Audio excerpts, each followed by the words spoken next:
મિત્રો એના પછીનો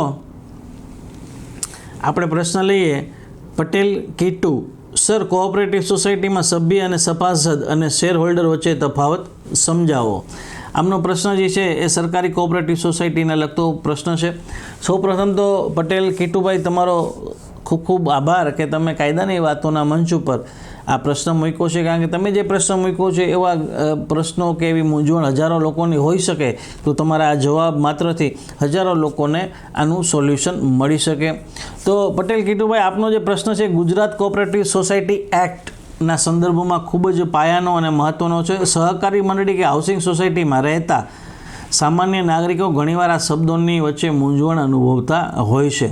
આપનો સવાલ છે કે કોઓપરેટિવ સોસાયટીમાં સભ્ય એટલે કે મેમ્બર, સભાસદ અને શેર હોલ્ડર વચ્ચે શું તફાવત છે. કાયદાની રૂએ આ ત્રણેય ટેકનિકલ શબ્દ વચ્ચેનો ભેદ અને વ્યાખ્યા જોઈએ તો સરળ ભાષામાં એવી છે કે સભાસદ અને શેર હોલ્ડર બંને વાસ્તવમાં એક જ હોય છે. સૌથી પહેલાં એ સ્પષ્ટ કરી દઈએ કે સહકારી કાયદા મુજબ સભાસદ અને શેર હોલ્ડર એ અલગ નથી, પરંતુ એક જ સિક્કાની બે બાજુ છે. શેર હોલ્ડર જ્યારે તમે કોઈ પણ કોઓપરેટિવ સોસાયટી જેમ કે હાઉસિંગ સોસાયટી કે ક્રેડિટ સોસાયટીમાં જોડાઓ છો, ત્યારે સોસાયટી તમને મૂડીના ભાગરૂપે અમુક શેર જેમ કે ₹100ના ₹500ના શેર ફાળવે છે. આ શેર ધરાવતા હોવાના કારણે તમે સોસાયટીના શેર હોલ્ડર પણ કહેવાઓ છો અને સભ્ય પણ કહેવાઓ છો. સભાસદ, ગુજરાતી કાયદાકીય પરિભાષામાં શેર હોલ્ડરને જ સભાસદ તરીકે સંબોધવામાં આવે છે. એટલે કે જે વ્યક્તિનું નામ સોસાયટીના સભાસદ રજિસ્ટરમાં નોંધાયેલું છે અને જેણે શેર ખરીદ્યા છે આ સોસાયટીના, તે સભાસદ છે અને સોસાયટીની વાર્ષિક સાધારણ સભામાં ભાગ લેવાનો અને ચૂંટણીમાં મત આપવાનો એને સંપૂર્ણ કાનૂની અધિકાર હોય છે. હવે બીજો છે સભ્ય.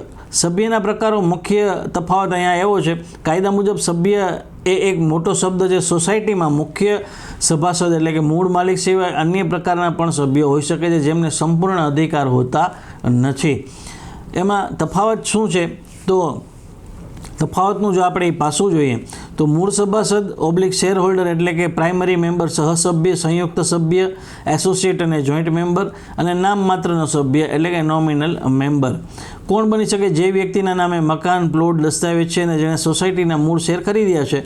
મૂળ સભાસદની સાથે સંયુક્ત નામે રહેલ વ્યક્તિ જેમ કે પત્ની, પુત્ર કે ભાગીદાર, સોસાયટીમાં માત્ર ભાડે રહેતી વ્યક્તિ અથવા મકાન ખરીદવા માટે માત્ર નોમિની બનેલ વ્યક્તિ.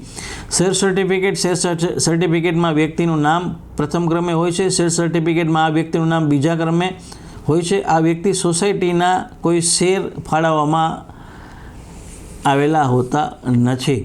એમને મત આપવાનો અધિકાર પણ અમુક સભ્યોને હોય છે, અમુક સભ્યોને હોતો નથી. એટલે સભ્ય છે એમાં અમુક કેટેગરી આવતી હોય છે, જેમાં જે નોમિનલ સભ્ય હોય છે એને અમુક સત્તા છે એ લિમિટેડ હોય છે, એને અમુક પાવર છે એ મળતા નથી.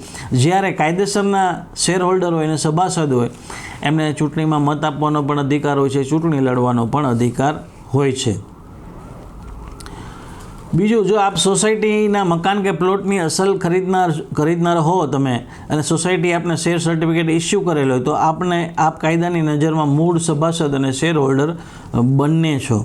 સોસાયટીના કોઈ પણ વહીવટ, હિસાબો માંગવા કે મિટિંગમાં અવાજ ઉઠાવવાનો આપણે અબાધિત કાનૂની અધિકાર પ્રાપ્ત થતો હોય છે.